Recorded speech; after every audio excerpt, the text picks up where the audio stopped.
Hello my dear student, आप लोग का बहुत बहुत स्वागत है आपके अपने यूट्यूब चैनल AR नेविज एजुकेशन प्लेटफॉर्म पे। तो मेरे विद्यार्थियों, आज हम लोग जो बात करने वाले हैं संस्कृत के चैप्टर नंबर 1 यानी कि मंगलम पाठ के विषय में, जो आपके एग्ज़ाम में इससे कई सारे सवाल पूछे जाते हैं। तो विद्यार्थीगण कृपया आप ध्यान से देखेंगे, है ना। कौन से चैप्टर नंबर 1 मंगलम पाठ, क्या है मंगलम पाठ। तो देखेंगे बच्चों कि मंगलम पाठ यानी कि मंगलम पाठ जो है, इसमें श्लोक की संख्या कितने हैं विद्यार्थियों?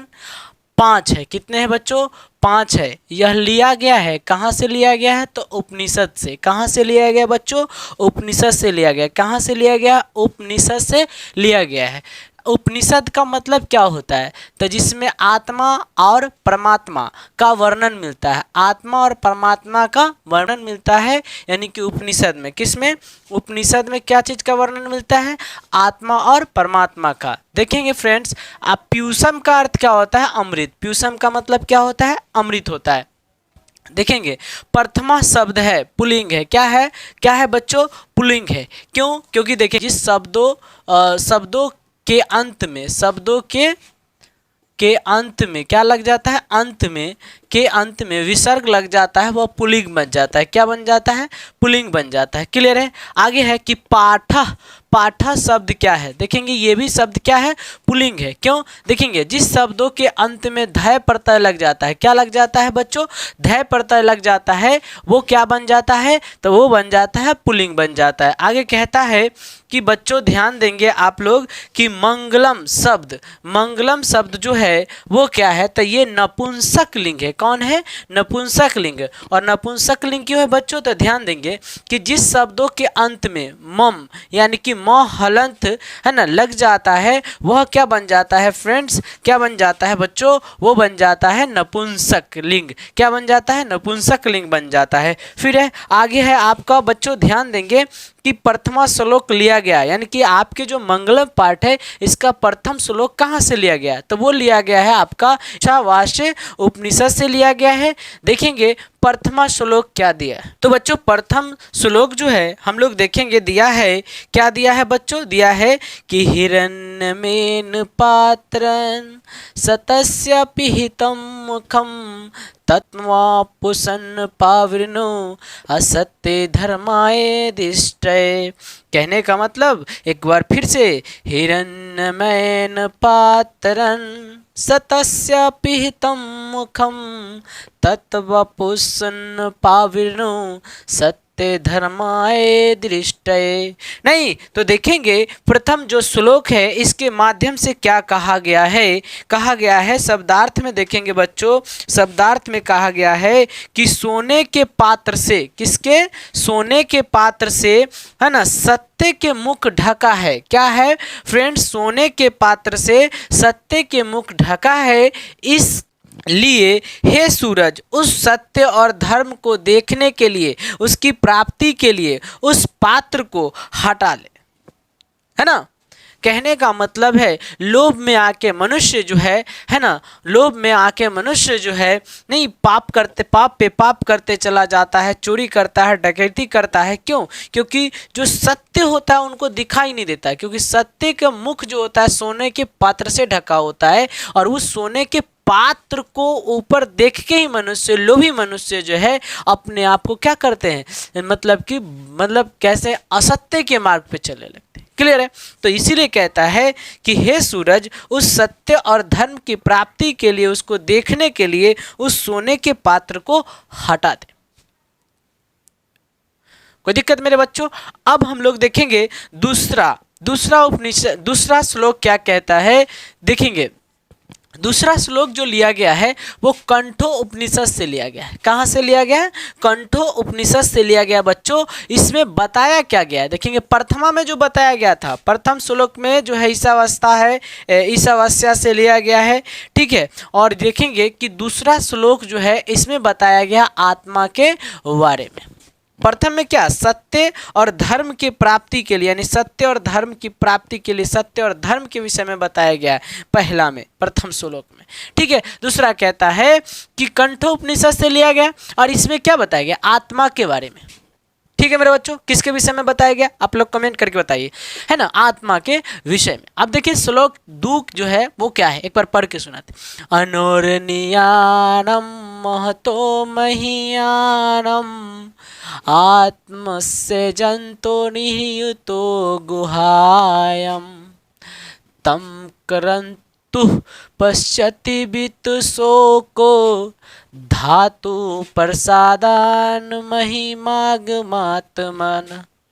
नहीं, एक बार फिर, अनुरनियानम महतो महीयानम आत्मसत्य आत्मस्य जंतोर्निहितो गुहायम तम करतु पश्यति वित्तशोको धातु प्रसादन महिमागमात्मदः। कहने का मतलब क्या है कि देखेंगे द्वितीय श्लोक में कहा है आत्मा अणु से भी अणु, छोटा से भी छोटा और बड़ा से भी बड़ा, महान से भी महान है, जो कहाँ देखेंगे, जो प्राणी के हृदय रूपी गुफा में निहित होता है। कहाँ होता है बच्चों, प्राणी के हृदय रूपी गुफा में निहित होता है। उस आत्मा को केवल वित्तशोकी पुरुष ही देख सकता है। वित्तशोकी पुरुष का अर्थ होता है बच्चों जिसमें लोभ लालच ईर्ष्या नहीं होता है। नहीं, क्या नहीं होता है, लोभ लालच ईर्ष्या नहीं होता है, उसे हम लोग कहते हैं वित्तशोकी पुरुष। अब देखेंगे, देख सकता है, तथा वह व्यक्ति को इस संसार से कोई मतलब नहीं होता। क्या नहीं होता है, इस संसार से कोई मतलब नहीं होता है बच्चों, उस पे ईश्वर की असीम अनुकंपा होता है। वही पुरुष जो है वित्तशोको कहलाता है, उसमें किसी तरह का लोभ लालच नहीं होता है। नहीं, आज के ज़माने में ऐसे लोग बहुत कम देखने के लिए मिलते हैं। नहीं, चलिए फ्रेंड्स, आप लोग इसको एक बार नोट कर लीजिए, फिर हम अगले के बारे में बात करते हैं फ्रेंड्स। ओके, तो चलिए फ्रेंड्स, हम लोग आगे बात करते हैं अगले श्लोक के विषय में। श्लोक नंबर 3 देखेंगे क्या कहता है कि यह जो है, यह श्लोक लिया गया है मुंडको उपनिषद से। कहाँ से लिया गया है फ्रेंड्स, मुंडको उपनिषद से लिया गया है। और इसमें बताया क्या गया है, तो सत्य और असत्य के बारे में। किसके विषय में बताया गया है, सत्य और असत्य के विषय में। किसके विषय में बताया गया है बच्चों, सत्य और असत्य के विषय में बताया गया है। देखेंगे श्लोक क्या कहता है, श्लोक कहता है कि सत्यमेव जयते नान्दितं सत्येन पंथा विततो देवयाना हेनाक्रमन्तरिषोहाप्त कामा यत्र ततं सतस्य परम निधानम। फ्रेंड्स देखेंगे मेरे बच्चों कि सत्य की हमेशा जीत होती है, वो तो होती है। चलिए, असत्य की नहीं, है ना। सत्य की रास्ता देवलोक तक जब फैला हुआ है, सत्य की रास्ता देवलोक तक फैला हुआ है। ठीक है, कहाँ तक फैला हुआ मेरे बच्चों, देवलोक तक फैला हुआ है। जिस रास्ते पर चलकर हाप्तकामा जैसे महान ऋषि, कौन ऋषि, हाप्तकामा जैसे महान ऋषि जो है, नहीं ऋषिगण जो है देवलोक को भी प्राप्त करते हैं, तथा वे परम निधानम भगवान को भी प्राप्त कर लेते हैं। किसको प्राप्त कर लेते हैं फ्रेंड्स, परम निधानम भगवान को, ईश्वर को भी प्राप्त कर लेते हैं।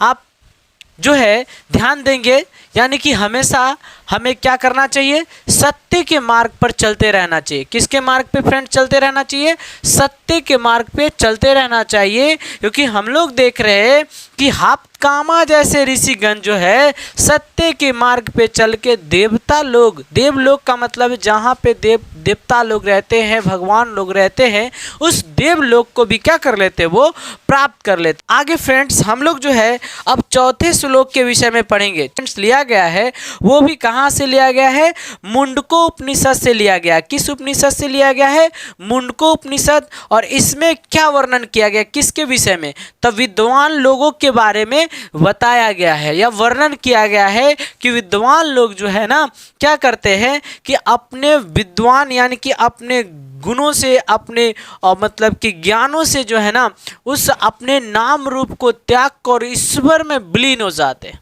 राइट, देखेंगे फ्रेंड्स, हम लोग देखते हैं क्या है, श्लोक को देखते हैं। कहता है यथा नघ अस्यन्दमाना समुद्रे अस्तम गच्छन्ति नाम रूपे विहाय तथा विद्वान नाम रूपादम विमुक्तः अपरात परम पुष्मुपैति दिव्यम। नहीं ना, फिर से यथा नघ अस्यन्दमाना समुद्रे अस्तम गच्छन्ति नाम रूपे विहाय तथा विद्वान नाम रूपादम विमुक्तः अपरात परम पुरुषमुपैति दिव्यम। कहने का मतलब क्या है कि जिस तरह नदियां अपनी नाम रूप को त्याग कर समुद्र में मिल जाती है, कहाँ?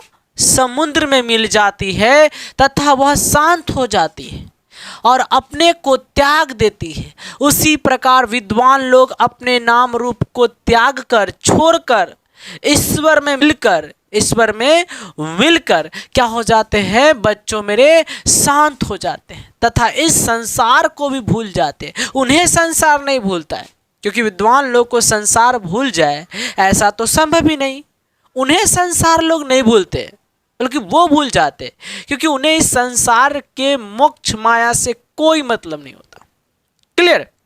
क्या नहीं होता है? कोई मतलब नहीं होता है। समुद्र को देखिएगा, छोटे छोटे मतलब नदियाँ जो होती है यहाँ आपके मतलब के आसपास से वर्षा हुई और पानी एकत्रित हुआ और वो नदियों के माध्यम से बहता गया, जब वो एक अंततः जाके समुद्र में जाके विलीन हो जाता है, वहाँ दिखता ही नहीं। क्लियर है? और शांत हो जाता है। क्लियर है? आगे कहता है 5वां श्लोक देखेंगे फ्रेंड्स, देखेंगे ये 5वां श्लोक लिया कहाँ से गया है?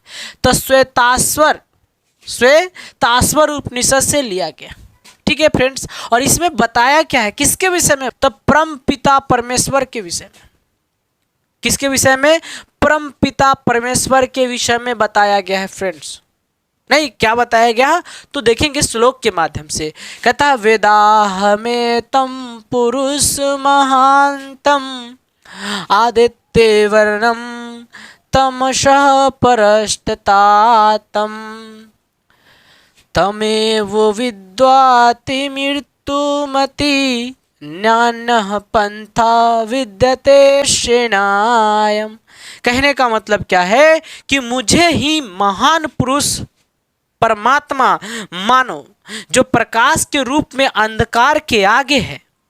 ठीक है फ्रेंड्स, है ना? और उसी को जानकर मृत्यु को भी प्राप्त किया जाता है, इसके अलावा दूसरा कोई मार्ग नहीं, है ना? अर्थात आत्मज्ञान के बिना मोक्ष की भी प्राप्ति नहीं होती है।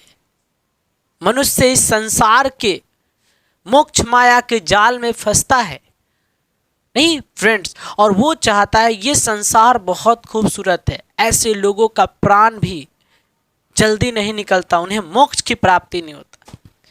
इसलिए इन श्लोकों के माध्यम से कहा जाता है कि इस संसार को समझो। नहीं, क्या करे? इस संसार को समझना चाहिए। परम पिता परमेश्वर से बढ़ के कोई नहीं, एक प्रकाश रूपी रूप में वो दिखाई देते हैं, है ना फ्रेंड्स? चलिए फ्रेंड्स, हम लोग आज जो है इन 5 श्लोकों के विषय में पढ़ लिए। आप लोग हमें बताएंगे कि हमारी वीडियोस जो है आपको कैसे लगते हैं। अगर बेस्ट लगते हैं तो चैनल को सब्सक्राइब कीजिए, बेल आइकन को दबाइए, हमें प्रेम कीजिए, प्यार दीजिए, ताकि हम आपके लिए इसी तरह जो है और भी मेहनत करें। फ्रेंड्स, इसे ज़्यादा से ज़्यादा शेयर करें, कमेंट्स करें। Thank you friends. हम लोग अगले वीडियो में इसका क्वेश्चन आंसर कर लेंगे। आप लोग कमेंट करके बताइए कि जल्दी से जल्दी जो है अगले वीडियो को लाया जाए, यानी कि क्वेश्चन आंसर को लाया जाए, हम आपके लिए तुरंत उपलब्ध कराएंगे। ओके फ्रेंड्स, थैंक यू, धन्यवाद।